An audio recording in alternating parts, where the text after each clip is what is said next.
Any number of clubs who are still on the market, some with draft pick compensation, some not. So it's something that we're paying attention to. It's something that we're concerned about, and it's something that I'm sure will be a topic of discussion here going forward.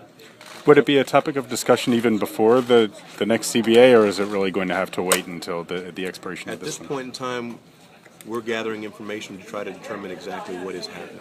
We believe we have an idea or an understanding. There's a number of conversations that people are having related to those particular players that once the off season finishes and we have an opportunity to look back, Lord willing, what those guys signed. If not, which conversations are going to be had related to exactly what transpired over the course of the season.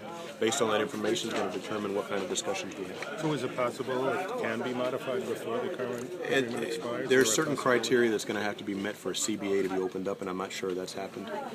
So it may be something where between now and 2016 we continue to have discussions. I don't think it's in anyone's best interest what's happening right now, the clubs or the players. But if it's something that has to be addressed come 2016, then we'll address it then. Tony, how did it get to this point? Do you think, in your estimation, why are we at this point? With respect to the compensation. And the imbalance. The issue seems to be tied to how clubs are valuing draft picks against the backdrop of that player who's becoming a free agent. We have now 2 years to look at. So we weren't sure exactly what was happening the first year. We have a little bit better understanding after this year. But our understanding at this point in time is that the connection of the restrictions that were put on the draft, along with the value that those clubs are putting on those draft picks, is suggesting that they all seem to be functioning the same way related to those free agents who carry that compensation. So that at this point in time is what we think is happening. But again, we're doing what we can to make sure we understand the dynamic as a whole. Tony, I think 22 players have been qualified in the 2 years of the new CBA, and none has accepted the offer. Is there much talk that, perhaps it might be worth more closely investigating accepting the offers, given that there's a drag on? The players will inevitably make the decision as to whether or not they think it's in their best interest. And there's any number of circumstances that come into play when they're trying to decide whether or not to accept that offer. Going forward, players will continue to make that decision against the backdrop of what they see happening and whether they see the value in that number with respect to where they are in their career. What are some of the ways that the Players Union would like to remedy the situation?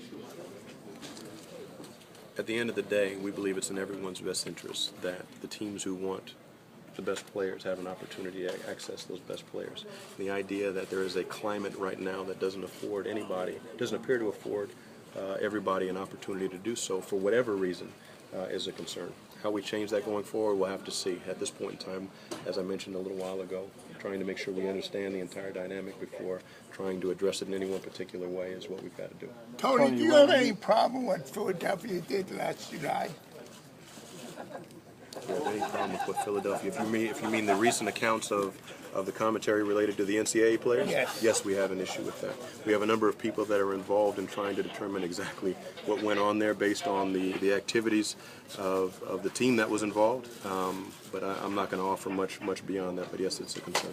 Tony, do you see a lot of support or groundswell at all to perhaps address penalties in the drug program from the rank and file? Are there players who would like to impose stricter sanctions, and is that being discussed? The great thing about the joint drug agreement is whenever you're having a discussion about the CBA, it doesn't often open up before the next CBA. You sit down and talk. The joint drug agreement suggests there's an opportunity every off-season. If there's a conversation worth having to improve the program, those conversations are happening.